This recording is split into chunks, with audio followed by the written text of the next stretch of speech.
Bonjour à tous, bienvenue. Alors aujourd'hui, on va se faire un petit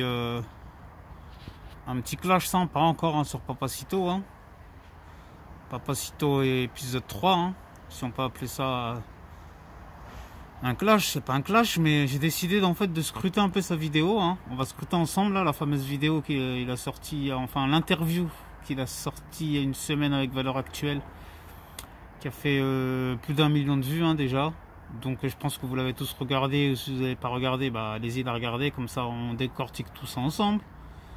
Donc on va faire étape par étape. Bon, avant toute chose, merci à tous les nouveaux arrivants, ceux qui me suivent depuis le début, ceux qui s'abonnent, ceux qui like, qui partagent, tout ça, merci à tous. Donc j'ai décidé de prendre point par point ce qu'il raconte dans sa vidéo afin de démonter un peu ses arguments là, parce que monsieur il fait le malin, donc moi aussi je vais faire le malin avec lui. Donc déjà l'interview il commence comment? Ah oui, je préfère vous prévenir si de temps en temps je regarde en bas, c'est normal, j'ai un pense-bête, je peux pas penser à tout, c'est compliqué. Donc comment commence son interview? Donc déjà bon, il se bouffe son paquet de chips. Après là je comprends, il a fait son buzz tout ça, il a fait son placement de produit. Respect, il n'y a pas de problème. J'espère juste qu'ils l'ont bien payé pour avoir fait ça. J'espère qu'il a rentabilisé le truc. Donc, direct dès le début de reportage, il commence à parler de son sketch, il est étonné des répercussions, etc. Enfin, étonné, en même temps, je pense que ça doit l'arranger. Bon, ça fait un peu le buzz, c'est bien. Ah oui, son sketch soi-disant marrant qui fait rire tout le monde, comme s'il était à l'école, qu'il était convoqué chez la maîtresse, machin, directrice, après je vais chez le directeur, tout le monde est mort de rire. Moi je suis désolé, sa blague là, le peu d'extrait que j'ai vu, moi il m'a pas fait rire du tout là. Donc en fait lui là, je vais vous dire tout de suite, il y en a, bon, ceux qui le supportent et tout, vous allez pas aimer, mais c'est gentil. Mais je crois lui c'est le nouveau beauf 2.0, c'est le nouveau Bigard en fait. La preuve. Dans l'interview, combien de fois il dit turlute, machin, gagnant, caresser électrique, oh, c'est quoi ça? Un peu de tenue, un peu de respect, voyons. Mais lui, je vois, il va finir comme Bigard celui-là. Là. Je le vois gros comme une maison. Bon. Une fois qu'on a dit ça. Oui, il compare le parti de Mélenchon à un conseil de classe. Bon, pourquoi? Déjà, bon, c'est une petite attaque, ça c'est pareil, c'est des petites attaques qui font pitié.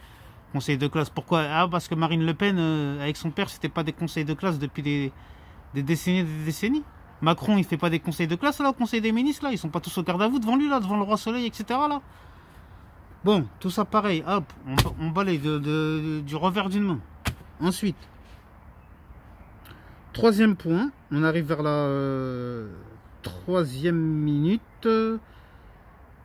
Ouais, on va mettre 3 minutes 52 exactement du reportage que vous regardez là, la rediffusion sur YouTube. À 3 minutes 52, vous avez l'intervieweur qui est explosé de rire lorsqu'il parle, mais c'est un faux explosage de rire. En fait, il fait semblant d'avoir un fou rire, alors qu'on voit tout de suite qu'il a pas un fou rire, que c'est même pas marrant en plus, c'est pas marrant. Et donc le gars, il est complètement complaisant.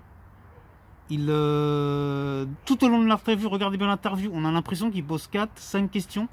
Il le laisse parler pendant 10-15 minutes pour lui poser une question. On dirait il est absent, le gars, le journaliste qui l'interviewe. Il sert à rien du tout. On dirait il se dit je vais poser 2-3 questions et puis j'espère qu'il va faire le boulot et je vais faire un super reportage. Bon bref, j'espère que... Moi je sais pas, je connais pas son salaire, je m'en fous. Je suis pas jaloux de lui, je suis jaloux de personne. J'espère même pour lui qu'il est bien payé, mais franchement moi je suis son boss. Je lui dis franchement, je sais pas moi, embaucher des vrais journalistes, des vrais intervieweurs, des gens qui... Non, encore un peu de répartie. Lui, le gars, il était là, il servait à rien du tout. Bon, c'est pas grave, on n'est pas là pour faire un reportage sur lui. Mais c'était juste pour remplacer une, j'étais obligé parce que le mec, pathétique le gars. Je parle de celui qui interviewe, de Valeurs Actuelles. Franchement, pas terrible le niveau du gars. Ensuite, il dit oui que non, mais moi pas du tout. Il se justifie sur son sketch. Moi, j'appelle pas du tout à la mort de. J'appelle pas du tout à la mort de Mélenchon. Vous avez qu'à regarder mon sketch, etc. Vous verrez bien qu'il n'y a aucune violence ou je sais pas quoi, que c'est pas ce que j'ai voulu dire. Mais moi, j'ai vu un court extrait, le court extrait que j'ai vu de son sketch. J'ai bien vu qu'il était en train de mettre des coups de couteau à un gars. Déjà, je crois qu'il tire à la mitraillette. Je crois, et après, il le termine à coup de couteau et ça représente bien l'extrême gauche, je sais plus ce que ça représente. Bon, ça représente bien quelqu'un en particulier. C'est dommage, je me rappelle plus par cœur de la vidéo, mais en tout cas, il y a bien un message de violence dedans. Il va pas me dire que c'est un message de paix ou quoi que ce soit d'autre. Donc il arrête de faire genre, il y avait absolument pas de violence dans son reportage. Enfin, dans son soi-disant sketch. Pardon. Au bout de la 6e minute 30, ça devient très intéressant. Waouh, oui. Là, c'est la partie la plus intéressante pour moi de cette partie-là. Il nous parle des attentats. Donc maintenant, on va reprendre les choses depuis le début. Comment ça a commencé, toutes ces histoires d'attentats? On va pas remonter sur 50 ans, 100 ans, 200 ans en arrière. On va juste remonter pas très loin à 2001. Les attentats du 11 septembre. Jusque là, tout le monde me suit, je pense. Tout le monde a suivi. Les avions qui s'écrasent sur les tours, etc. Ensuite, George Bush qui veut se venger. Donc il dit, pour la peine, moi, je vais aller envahir l'Irak. Parce que l'Irak, ils ont des armes de destruction massive. Je vois pas le rapport avec l'histoire des attentats, mais c'est pas grave. Et en plus, ils n'avaient même pas des armes de destruction massive. Parce que c'est des preuves qui ont été inventées avec la collaboration du ministre de la Défense de l'époque, Colin Powell, qui lui-même a reconnu plus tard qu'il savait que ces informations étaient fausses, mais il est quand même parti à l'ONU pour dire, regardez, on a des preuves, faut faire ci, faut faire ça, faut faire quelque chose, nous on va en Irak, on va les envahir. Donc ils sont partis en Irak, ils ont envahi l'Irak, ça a foutu le bordel. Certains se sont dit, il faut aller aider nos frères là-bas, ils se font coloniser, envahir, piller, ce que vous voulez. Donc ça a commencé à foutre une sacrée merde mondiale. Et à cette époque-là, heureusement, Jacques Chirac lui a dit, moi, je ne marche pas. Vous rappelez-vous le discours de Villepin, etc. Hein, bon, ça c'est pour les plus anciens, les plus jeunes, peut-être que vous ne connaissez pas. Et en fait, Jacques Chirac a dit, non, moi, je ne participe pas à cela, je n'enverrai pas de soldats en Irak. Et les Anglais, eux, par contre, ils sont mis avec les Américains pour aller en Irak. Donc, du coup, les Anglais, ils ont commencé à se taper des attentats. Entre-temps, Nicolas Sarkozy, lui, est passé président. La première chose qu'il a fait dès qu'il est passé président, c'est envoyer des soldats en Irak. Donc après, ça y est, on a commencé à se manger des attentats en France. Parce qu'on avait parti se mêler des choses qui ne nous regardaient pas, ou je sais pas, peut-être ils se sont dit, si on file un coup de main aux Américains, ils vont nous donner un peu de pétrole. Donc moi, c'est pour ça que je dis, faut arrêter de... Attention, hein, je ne fais pas l'apologie de ces gens-là, je suis pas pour eux, moi j'ai rien à voir avec ça, ok, je suis musulman.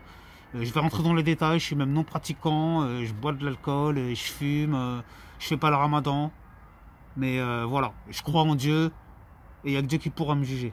Mais c'est pour vous dire, croyez pas que je suis un mec bizarre ou quoi que ce soit. Hein. Moi, j'ai rien à voir avec ces gens-là. Mais je suis juste en train d'expliquer un état de fait de ce qui s'est passé historiquement dans l'histoire et pourquoi. En fait, je suis juste en train de constater et de vous expliquer pourquoi on en vient à ça. C'est parce que c'est facile de dire, lui parle en 2 secondes. Ah oui, en France, il y a des attentats, il faut se défendre, on va tout canarder. Non, non, mais déjà, d'où sont venus? D'ailleurs, il faut connaître la cause. La cause déjà, qui a fait que... Donc le fait d'avoir participé à ça, et je vais essayer de finir rapidement avec ça, parce qu'il ne faut pas oublier aussi que, après l'histoire de l'Irak, il y a eu l'histoire de la Libye, et là pareil, la Libye, ça a arrangé Sarkozy de faire éliminer Kadhafi, parce que Sarkozy avait mis le tapis rouge avec les tentes à l'Elysée, etc. Il avait, par l'intermédiaire de sa femme, ils avaient libéré des otages qui étaient en Libye depuis je ne sais pas combien d'années. Les Libyens auraient financé la campagne de Nicolas Sarkozy présidentielle, donc ils avaient des preuves, etc. Donc ça a arrangé Nicolas Sarkozy que ce gars-là soit éliminé. Ça a arrangé tout le monde. Ça a arrangé les Américains, ça a arrangé tout le monde. Et donc voilà, il s'est passé ce qui s'est passé en Libye, alors que Kadhafi, ok, vous allez me dire, c'est un dangereux sanguinaire, dictateur, ceci, cela, violeur. Ok, ok. Par contre, son pays, il était très très bien avec les gens de son pays. Vous aviez vous aviez un logement gratuit, vous aviez le permis gratuit, les soins médicaux gratuits, vous aviez voiture gratuite, vous aviez tout gratuit avec lui, Kadhafi. Il voulait faire le dollar africain, il voulait faire l'organisation des Nations Unies africaines, il voulait faire un satellite pour avoir les communications gratuites en Afrique. Vous imaginez même pas. Donc tout ce bon monde, qu'est-ce qu'ils ont fait? Ça a arrangé tout le monde qui disparaisse. Donc pareil, ça a augmenté le terrorisme parce qu'il y en a plein qui sont partis là-bas. Vous avez vu ce qu'ils font également en Libye, etc. Donc là, il faut aller les aider, sinon vous êtes des lâches. Il y en a certains avec ça marche et certains avec qui ça marche pas. Et puis voilà, c'est malheureux, mais c'est comme ça. Mais c'est juste, voilà, c'est un retour de flamme. Qui sème le vent récolte la tempête, ou voilà, on récolte ce qu'on sème. On fout la merde à travers le monde. Après, c'est normal, ça nous revient à la tronche. Hein, je suis désolé. Bon, je vais devoir m'arrêter là parce que je crois que sinon, Ça va être un peu trop long. Donc je préfère m'arrêter là pour l'instant. Je vous prépare encore une vidéo d'ici tout à l'heure ou demain grand maximum. Encore une fois, je vous remercie à tous de me suivre. N'oubliez pas la devise de cette chaîne, restez authentique. Et n'oubliez pas la deuxième devise de cette chaîne, soyez précurseurs, soyez pas des suiveurs. Voilà, je vous remercie à tous encore une fois de m'avoir suivi. Je vous dis ça bientôt. N'oubliez pas de vous abonner, partager, liker, vos commentaires et tout. Je peux répondre. Par contre, ceux qui m'envoient des trucs pour dire rentre chez toi en Afrique et tout ça, ça sert à rien. Parce que moi aussi, dans ce cas-là, je parle de Zemmour ou de machin. Je vais dire bah rentre chez toi en Israël et nanana.